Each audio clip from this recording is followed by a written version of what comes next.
The original recording I have transcribed here was found in 1986 on the answering machine of my fiancée, Charlotte. Only few people know of it and its implications, as we were both afraid to be seen as mad by the public by revealing it. Now that Charlotte has passed on, I somehow feel that it is the right thing to release this. To make my peace with it, you know. The message was recorded by our friend, Brian.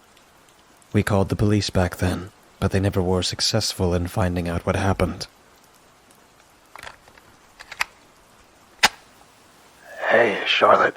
It's me. I know that it's late, but I've had strange dreams again. You told me to call you if I ever needed someone to talk to. I've been thinking a lot about my dreams lately. Dreams are not always what they seem. Sometimes they're the most beautiful creations of our minds. Sometimes they are terrible constructs, lusting for our souls, trying to consume us. And sometimes they are something entirely different. In some cases, I think, dreams seem to not originate from this world, as they are too grotesque and distorted to even be remotely understandable. I can't believe that I just experienced one of those. I experienced a nightmare that shook me to the bone and will never leave my soul in peace again. A dream that took something indescribable from me. Perhaps telling you about it will make things better. I just need to get it off my chest, Charlotte. Please, just listen. Let's see. How did it start? Yes, visiting Joe. You know that I'm not often at his place. Well, almost never. History is a time-consuming subject to study at university, making me long for my friends quite often. That is probably why I dreamt of visiting Joe on an evening in late autumn, intending to spend some time with him. We sat down on his couch and ate some great pizza we had ordered, dreaming of old days. Time passed, and the sun already began to set when the phone started ringing. I wondered about the late call, and Joe seemed to be confused as well. He took the handset to his ear, listening closely. I looked at the big fish tank he has, you know which one I'm talking about, observing the fish swimming through muddy water. It did not take long, however, until sudden cursing distracted me. Joe had ended the call, his eyes glimmering strangely. That was Melanie on the phone. She sounded nervous and said that something odd was going on at her house. She asked us to come by immediately. Let's take my car. His words were drenched in peculiar determination. Have I ever told you about Melanie? I don't think so. She was a friend of mine back in primary school. Don't really have much to do with her anymore, though she never had been one to get agitated quickly. That is why we hurried to the hallway to fetch our jackets. Afterwards, we immediately set out into the dark night outside. Joe had parked his car on the driveway. It was an old VW Beetle, its metal already heavily corroded by time. We got in, and Joe slowly started driving.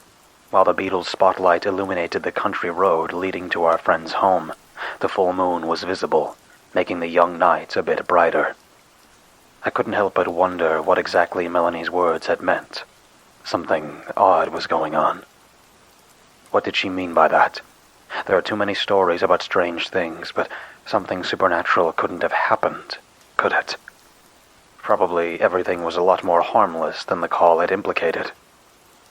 Oh, Charlotte, had I only known back then what was waiting for me, I would have kicked open the car door and thrown myself out and into the darkness, as everything I could possibly encounter there would not have been as bad as the happenings that I was getting into in those moments. The Beetle rushed through the night, and after a short while, we reached a little forest in which the mansion of Melanie's parents were located. She apparently still lived there, at least in the dream. When looking through the dirty window of the Beetle, I sometimes imagined seeing shades in the dark, though I knew that they were just the distorted shadows of some bushes.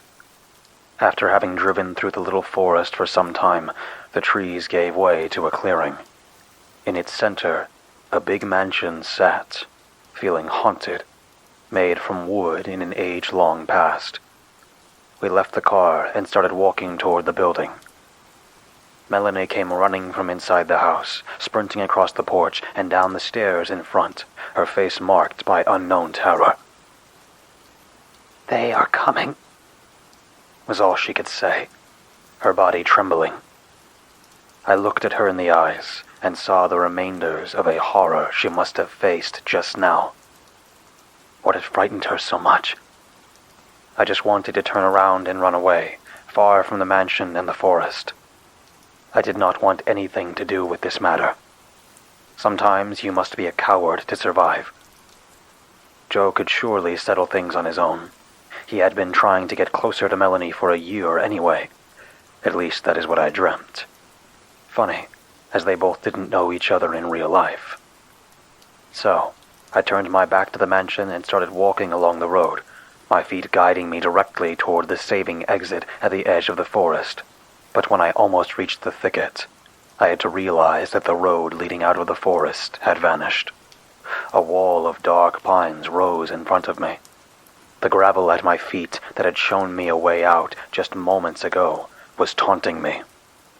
The road led from the mansion up to the trees, but beyond those, nothing.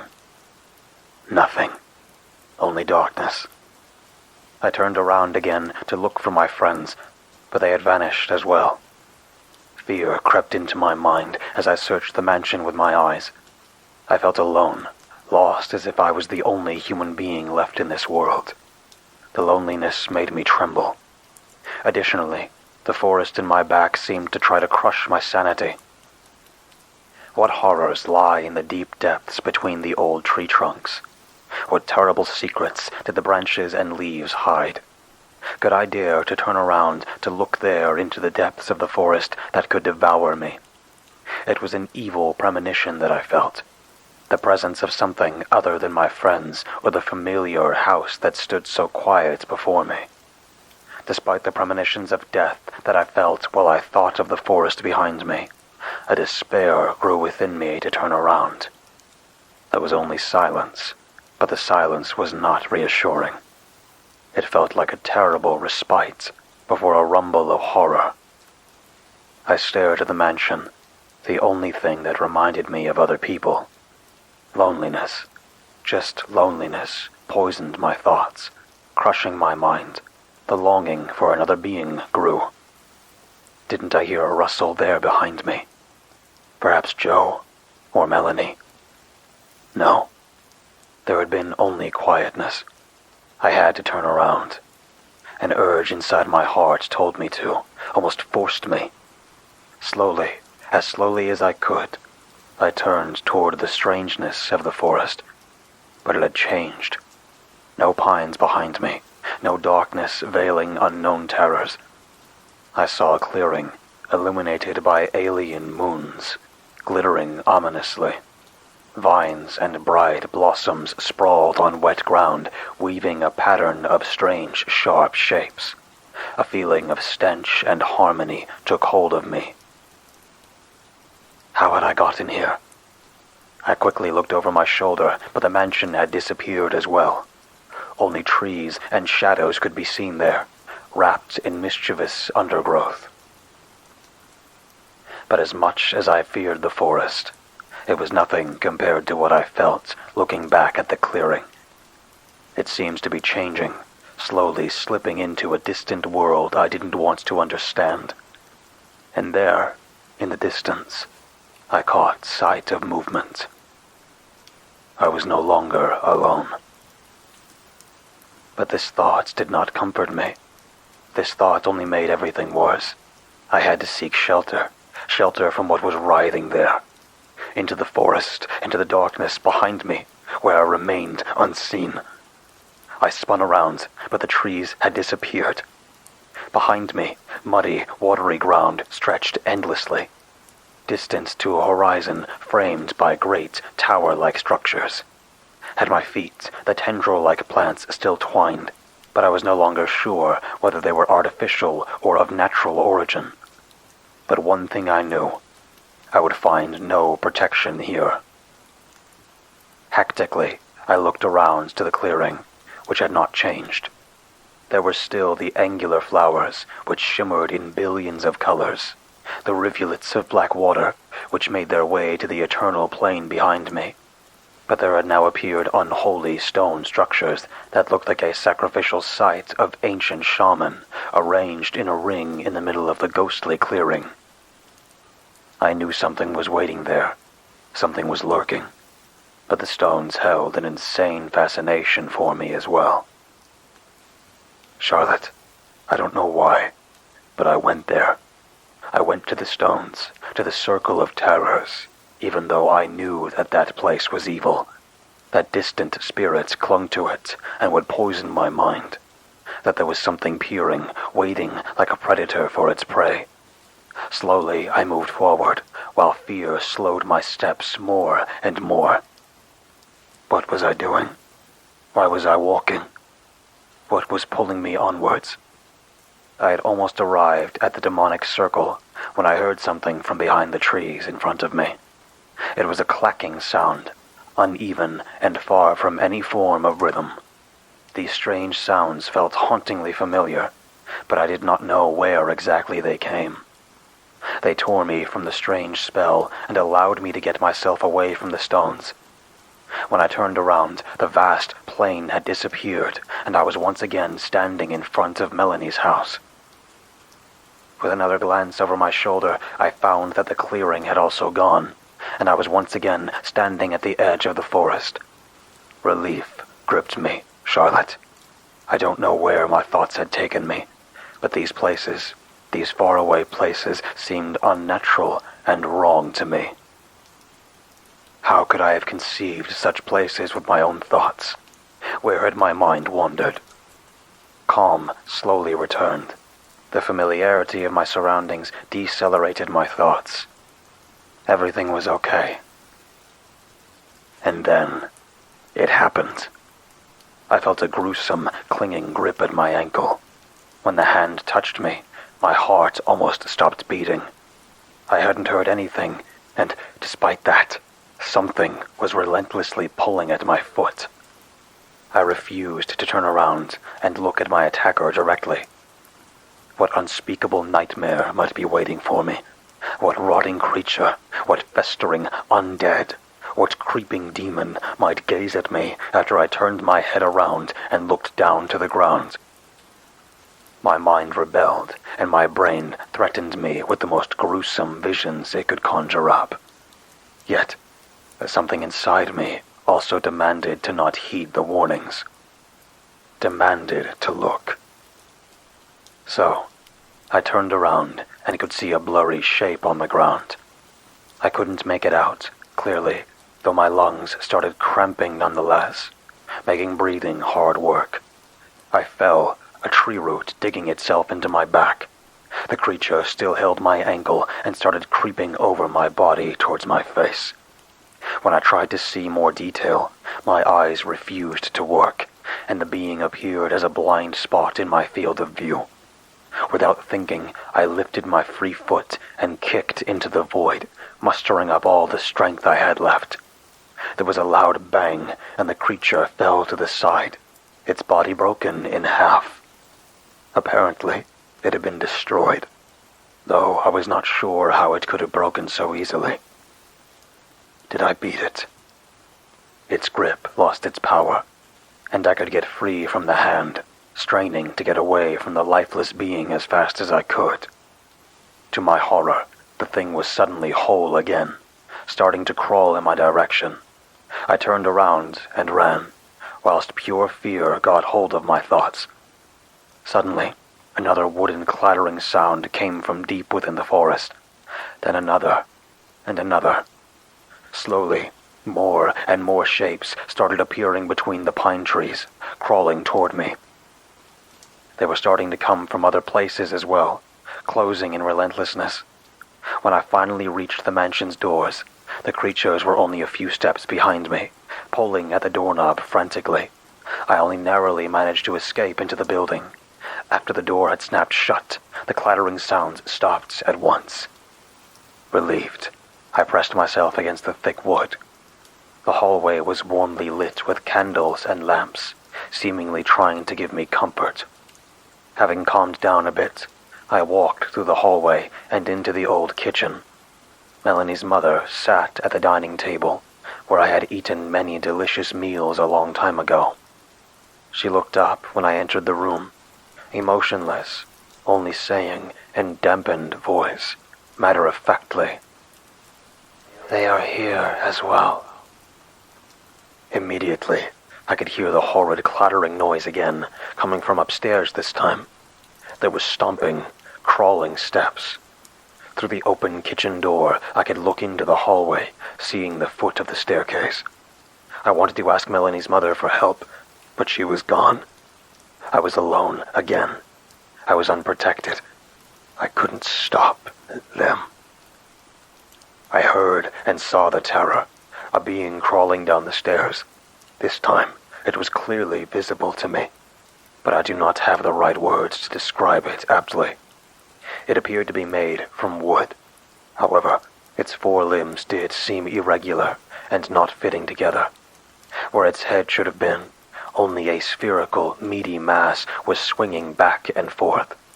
From the body there were sprouting, disgusting, ulcerous bumps, and driven deeply into its headpiece was a big wooden nail. It came down the stairs, seemingly held up by invisible strings. The creature looked like a puppet being played by atrocious, unseen figures, or by a horrid, alien mind. The terror I felt when seeing the being felt like being caused by something not remotely connected to our world. Yet, it was also intimately familiar. It came closer, giving off its clattering noises with every step, until it had reached me. "What is this? What are you?" I screamed at the thing. "You are dreaming," the creature sneered in a demented, eerie way. "You are dreaming. We are the Marquettes. We are all the unfinished thoughts of yours, the failed attempts of your mind, the ideas not thought through." I was dreaming. Finally, I realized it. Oh Lord, Charlotte, the relief. If that was the case, I could wake up. After all, it was all just a nightmare. I could escape from the creature's clutches. I could flee. All those strange happenings had a rational explanation. It was just a dream. I had to wake up. Wake up. But I couldn't. The thing came even closer, its head only centimeters away from my face. The world turned foggy. Darkness surrounded me. I'm lying in my bed right now. I really have to calm down, but I can't, Charlotte. The memories of the dream terrify me, but it is over. The nightmare is over. Or was it something different? Charlotte, it felt so different, like something beyond a nightmare. There is still sweat on my forehead, on my back. My heart is beating like mad. I am exhausted. My hand hurts from gripping the phone too strongly. I have switched out the lights after I called you, hoped that talking to the phone might make me sleepy. It did not. Now, the darkness surrounding me is getting more and more disturbing. I should switch on the lamp again to escape the dark, but I am also afraid that something might be here in the room with me. If I switch on the lights, I might see it. Oh, Charlotte, I am such a loser. How can this shake me up so much? No, I have to turn it on. What's going on? Charlotte, the lamp, it won't turn on. Why is there a power outage right now? Why, Charlotte? Why? I must remain calm. This is what you would tell me if you were here. I am so sorry to bother you with this, but I've never been this scared before. I should take some deep breaths. Everything is fine. Everything is all right. everything. Wait, Charlotte, I can see the room, despite the darkness. The furniture's shadowy shapes look menacing, and the silence, it is going to crush me. What? What is pulling at my blanket? Charlotte, I can't hold on to it. Where is the pull coming from? Oh God, what? Charlotte, what is going on? Why is it sitting there? Why is this creature, this half-finished thought from inside my mind sitting at the foot of my bed? This accursed clattering, this malformed body. It took my blanket. I am unprotected. Charlotte, Charlotte, it is getting closer. It is so heavy. Where is it taking me? Help me, please, Charlotte, help me. Where is it taking me? No, not there. Please, not there, not